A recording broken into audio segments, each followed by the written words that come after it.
Assalomu alaykum hammaga. Bugun Ganzo jurnalist, anonser va Milliy telekanalda qolaversa, Millat ko'rsatuvida o'z o'rniga ega bo'lgan muharrir va muxbir Hayotbek Rahimboyevdan jurnalistika sohasining bir qator sir asrorlarini tinglaymiz. Assalomu alaykum Hayotbek aka. Assalomu alaykum. Va alaykum assalom. Yaxshimisiz? Yaxshi, rahmat. Sizga jurnalistika sohasiga oid ba'zi savollarni berib o'tmoqchiman. Shu paytgacha erishgan yutuqlaringiz va tajribangizda kelib chiqqan holda shu savollarimizga javob bersangiz. Kelib suhbatimizni yaxshi kayfiyatda boshlab olaylik. Shu kungacha aynan jurnalistika sohasida erishgan yutuqlaringizdan 3 tasini sanab bering. Jurnalistika sohasida erishgan yutuqlarimdan eng asosiysi bu xalq, ya'ni o'zimni auditoriyamga ega bo'lganim, ya'ni qaysi ma'nodaki televideniya ko'radigan 30 yoshdan katta qatlamning aksariyati hozirgi kunda meni yaxshi taniydi. Bu eng katta yutuqlarimdan biri. Bundan tashqari media sohasida erishgan yutuqlarimdan shu sohadagi eng yaxshi insonlardan nimadir o'rgana olganman, ya'ni shularga shogird bo'lib yaxshi ustozlarga ega bo'lganman. Masalan uchun Sardor Kamilov O'zbekistondagi eng birinchi bloger sayyod.com sayti asoschisi, ulardan mana shu yozuvdagi mahorat, umuman g'oya, ideya shu tomonidan o'rgangan bo'lsam, hozirgi paytda mana Iroda Nosirovadan boshlovchilik sirlari, efirda qanaqa gapirish kerak, qanaqa temp bilan gapirish kerak, shu tomonlarni Iroda Nosirovadan, undan tashqari ovoz bilan ishlash tomonlarini albatta yoshlarda Muhammad Isroilovdan o'rgandim. Ya'ni ikkinchi eng katta erishgan yutug'im bu shu sohadagi ustozlarim.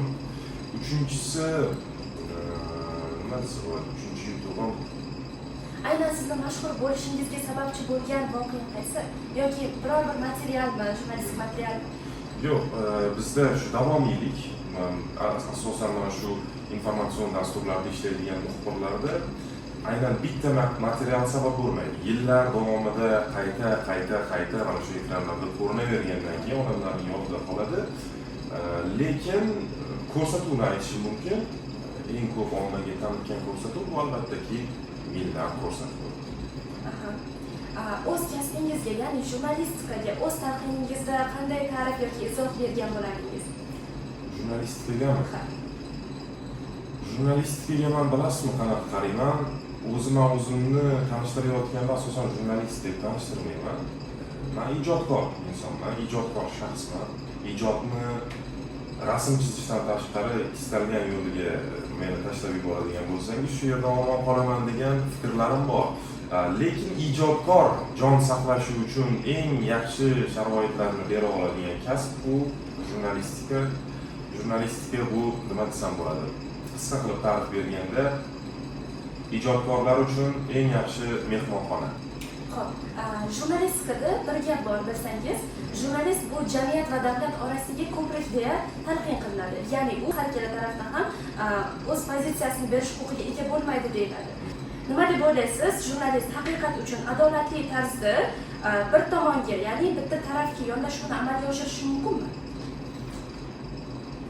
Agar kasbiy jihatdan olib qaraydigan bo'lsak, ya'ni aytmoqchisizki, sizningcha ikkita tomon bor, lekin jurnalist ulardan bittasini haq deb hisoblayapti, ikkinchisini nohaq deb hisoblayapti va birontasini bu haq deb efirda aytishga yoki biron bir o'zini mana shu ommaviy axborot vositalarida gapirishga haqli emas. Chunki u kimnidir haq deb hisoblayotgani bu uning o'zini fikri.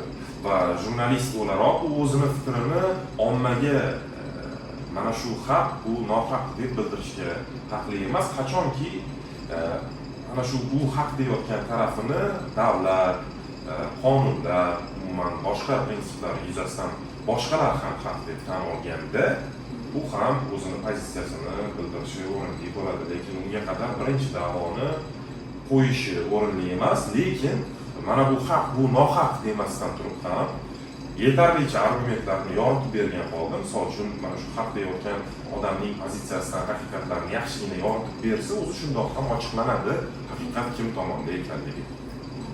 Rahmat javob uchun. Jurnalistika siz uchun shunchaki kasbmi yoki jamiyat oldidagi mas'uliyat hammi? Jurnalistika har ikkalasi ham kasbim va kasbim jamiyat oldidagi mas'uliyatni his ettirib turadi. Nima deb o'ylaysiz, biror material tayyorlayotganda unda haqiqatni yoritish asosan muhimroqmi yoki auditoriya, ya'ni o'quvchi uchun o'qishli va qiziqarli tarzda yoritib bergan muhimroq hisoblaysizmi? Endi jurnalistni materialda agar nima ma'no qoladi, unda haqiqat bo'lmasa, u yolg'on o'sha konspirologiyalardan iborat bo'ladigan bo'lsa. Misol uchun men konspirologiyalardan foydalangan holda material tayyorlasam, uni 1 million emas, 3 million, 4 million odamga taqdim qilsam, lekin uni ichida haqiqat bir 10%, 5% ni tashkil etsa, uni ichida haqiqat bo'lmasa, undan kimga nima naf? Misol uchun faqat o'zimgami? Agar faqat o'zim keng ommaga tanilishni va ko'plab prosmotrlarga ega bo'lishni xohlaganimda, men informatsion janrni, xalqning murojaatini olib chiqishni emas, o'sha artistlarni yoniga borib olib, konsertingizda onangizdan duo oldingizmi, bir bola qildingizmi deb yurgan bo'lardim, agar menga ko'proq prosmotrlar kerak bo'ladigan bo'lsa, yolg'on, PR, hayt orqasidan.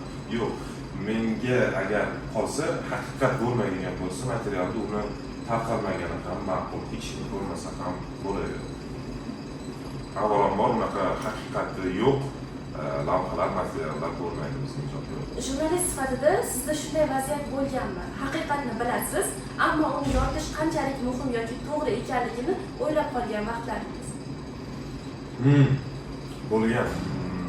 Bu vaziyat, ya'ni aynan shu mavzuda lavha tayyorlab, lekin uni efirga uzatishga o'zim qarshilik qilgan materiallarim bo'lgan. Bular jumlasidan maktablarda bolalardan forma talab qilinish masalasi. Men o'zimcha shu qilich ko'tarib chiqqanman, forma talab qilish bu eskilik sharqdi, forma talab qilish bu o'sha 90-yillarda qolib ketgan, kommunizm davrida qolib ketgan masala deb bosh ko'tarib chiqqanman, lavha tayyorlaganman, odamlardan fikrlarini olganman va bitta dona psixologning bir dona fikri meni to'xtatib qolgan va nima uchun men shu tomonini o'ylamadim masalani deb o'zimni o'zim haligacha qo'ymayman va endi bundan o'sha voqeadan keyin tayyorlayotgan materiallarimda hamma tomonni, masalani hamma tomonni inobatga olishga o'rganganman. Ya'ni psixologning aytgan gapi nimadan iborat edi? Ukam degan, maktabda agar forma joriy etilmasa, aniq bir forma bo'lmasa, misol uchun kimdir Bekmarakadan olingan ko'ylakni kiyib kelishi mumkin, kimdir Louis Vuitton yoki Gucci'dan olingan kiyimlarni kiyib kelishi mumkin va bu o'z-o'zidan maktabda tabaqalanishni yuzaga keltiradi. Maktabda shuning uchun imkon qadar, nafaqat maktab, balki oliy ta'limda ham, mana sizlarning oliygohingizda ham shuning uchun forma masalasi talab etilyapti. Masalan, qizlarning orasida hozir ayniqsa bu narsa, qizlar ham ancha aqlli bo'lib, gullarni turini farqiga boradigan bo'lib qolgan-ku, shu jumladan kiyimlarni ham. Masalan, dugonasi biron qimmat brenddan kiyim kiyib kelayotgan bo'lsa, buni ko'rib boshqasini ko'ngli o'ksishi mumkin. Misol uchun yaqinda men avtomobil oldim va hammani kreditga oldim deb tinchlantirib yurganim kabi, ular kiyimimni arendaga oldim deb tinchlantirib yura olmaydi hammani ham.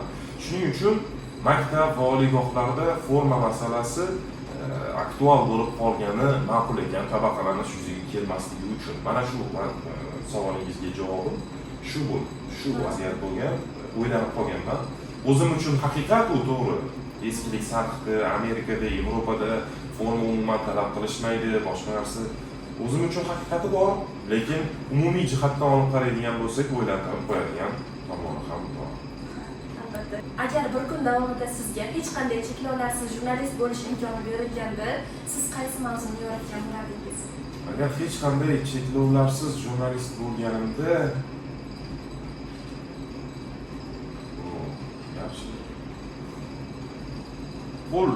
shu vaqtgacha qo'l urilmagan ayrim mavzular bor. Masalan, deylik, hech qanaqa cheklovlar bo'lmaganda yurtboshimizdan intervyu olgan bo'lardim. Shu mana eng katta nima, misol uchun hali shu paytgacha men ko'rganim yo'q. Yonma-yon o'tirib yurtboshimiz bilan intervyu qilgan insonni, bu albatta orzu. Endi ulargacha yetib borishda bu yo'l qo'yiladigan o'sha nima desa bo'ladi.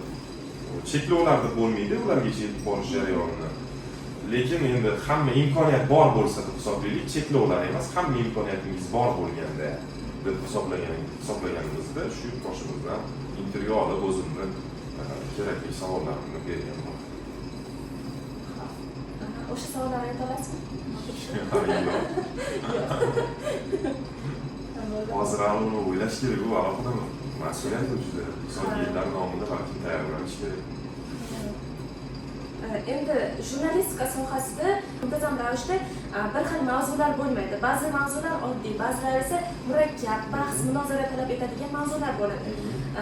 Sizni aynan mana shu murakkab va bahs munozaralarga sabab bo'ladigan mavzularni yoritishda asosan qanday professional prinsiplardan foydalanasiz? Shular haqida aytib o'tsangiz. Ya'ni life hacklar demoqchimisiz? Ha, shunaqasi ham bo'ladi. Zamon talabiga. Life hacklarga keladigan bo'lsak, oldin mana siz hozir necha yoshdasiz? 18 yoshdaman. 18 yoshdasiz. Mana 18-19 yoshdalik vaqtimda hamma narsani miyamda minimallashtirish o'rniga maksimallashtirardim. Ya'ni kimdirdan qandaydir topshiriq kelib tushsa, qiyin lavhaga topshiriq kelib tushadigan bo'lsa, voydod qiyin lavhaga topshiriq kelib tushdi, men buni qanaqa qilaman, kimdan intervyu olaman, nima qilaman, tadbirlarga yurardim. Kimdan intervyu olsam bo'larkan, yarimda. Mana hozir kim meni mikrofonimni oldida mana shu o'ralashsa, mana intervyu bergim kelyapti senga degandek menga ishora qiladigan bo'lsagina intervyu olaman, bo'lmasa yo'q, bo'lmasa faqat o'zim kuzataman vaziyatni. Qiyin lavha bo'ladimi, oson lavha bo'ladimi, tadbir bo'ladimi, kuzataman, o'rganaman. Intervyu yig'ishdan ko'ra ko'proq o'zim ma'lumot yig'ishni yaxshi ko'raman va bu ancha qiyin mavzularni osonlashtirishga yordam beradi va birinchi navbatda mana shu qiyin bahs munozarali mavzularni o'zingiz oson ravishda chiqarishingiz, yetkazib berishingiz uchun birinchi navbatda o'zingiz yaxshilab tushunib olishingiz kerak.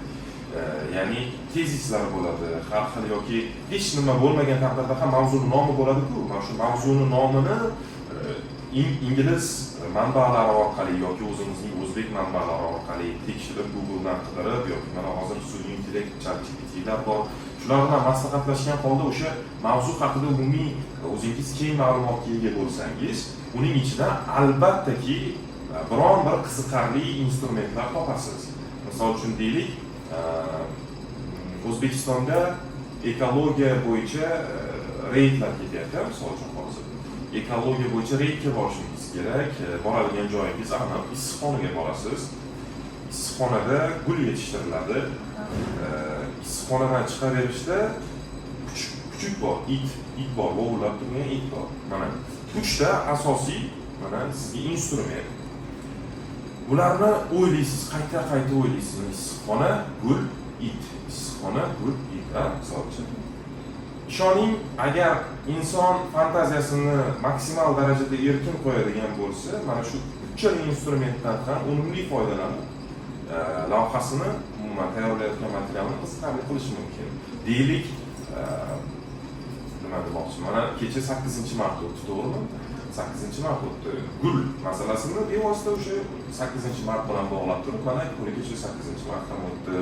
Gullar sovg'a qilindi ayollarimizga, qizlarimizga. Xo'sh, o'sha gullar qishda mana qayerda yetishtirilyapti deb misol uchun, bahorning ilk kunlarida qayerda yetishtirilyapti? Qayerdan uzluksiz gul manbasi paydo bo'lyapti? Albatta issiqxonadan.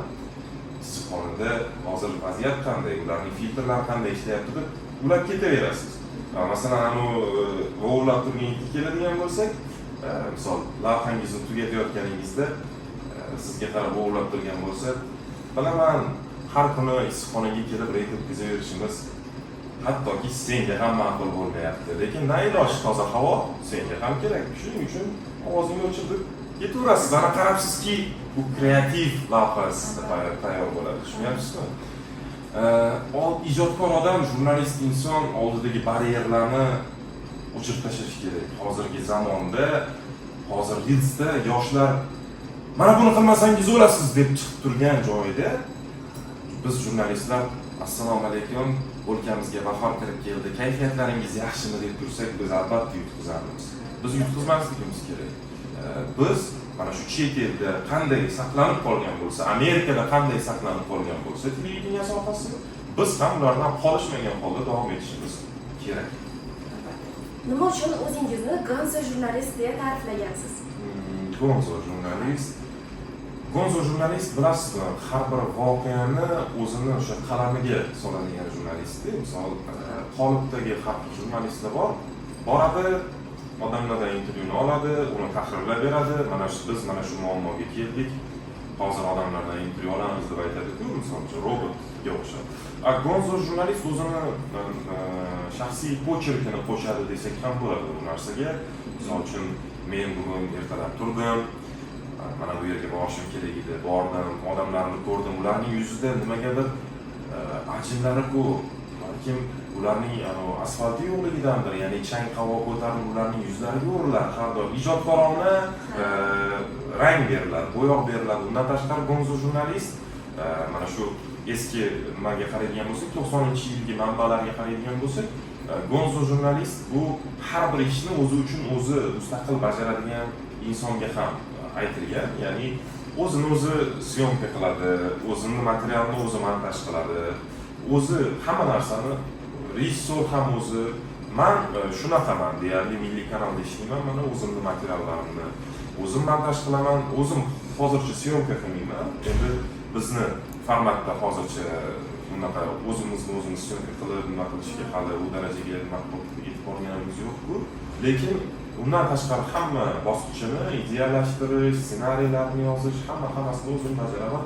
Shuning uchun menga shu jurnalistikani aynan mana shu sohasi ma'qul bo'lganligi uchun Gonzo jurnalistikani tanlaganman va har bitta lavhalarim mana shu Gonzo jurnalistika standartlariga asosan chiqariladi. So'nggi savolimiz sizga jurnalistika sohasida o'z o'rniga ega bo'lish uchun bugungi jurnalistikaga qiziqayotgan va jurnalistikaga endigina qadam qo'yayotgan yoshlarga 3 ta tavsiyangizni berib o'tsangiz. Mayli, undan ko'proq bo'lsa ham qabul qilamiz. Jurnalistikaga endi qadam qo'yayotgan yoshlarga avvalambor, agar sizlarda tanlov imkoniyati bo'lsa, qadam qo'ymaganingiz ma'qul. Zo'r motivatsiya bo'ldi. Yo'q, endi qarang, nimaga degan savolingizga. Xo'p, jurnalistika sohasi bu shunaqangi bir sohaki, bu yerda to'g'ri, har bir kuningiz qiziqarli o'tadi. Har xil insonlar bilan ishlaysiz, odamlar bilan ishlaysiz. Lekin media sohasi bu vafodor soha emas. Masalan, media sohasida bir kun bunaqa, bir kun ishxonaga o'zingiz kelganingizda tap etib siz ishdan allaqachon bo'shagan bo'lishingiz mumkin, siz buni o'zingiz ham sezmay qolgan bo'lishingiz mumkin. Ya'ni tavakkalchiligi juda ko'p, ya'ni risk deydi-ku. Risk juda katta, mas'uliyat juda katta. Har bir gapirayotgan gapingizga, har bir og'zingizdan chiqqan so'zga kezi kelsa javob berishingizga to'g'ri keladi. Hattoki so'z emas, hattoki mana shu qo'shimchalar bo'ladi-ku, misol uchun deylik, hisoblanmish degan so'zdagi mish degan qo'shimcha deylik. Hattoki o'sha qo'shimchaga javob beradigan davrlaringiz ham keladi hali. Mana shu narsalarga, mana shu bosqichlarga siz avvalambor ruhan tayyor bo'ladigan bo'lsangiz va pulga mehr-muhabbat qo'ymagan inson bo'lsangizgina mana shu jurnalistika sohasiga qadam qo'yishingizni tavsiya qilaman.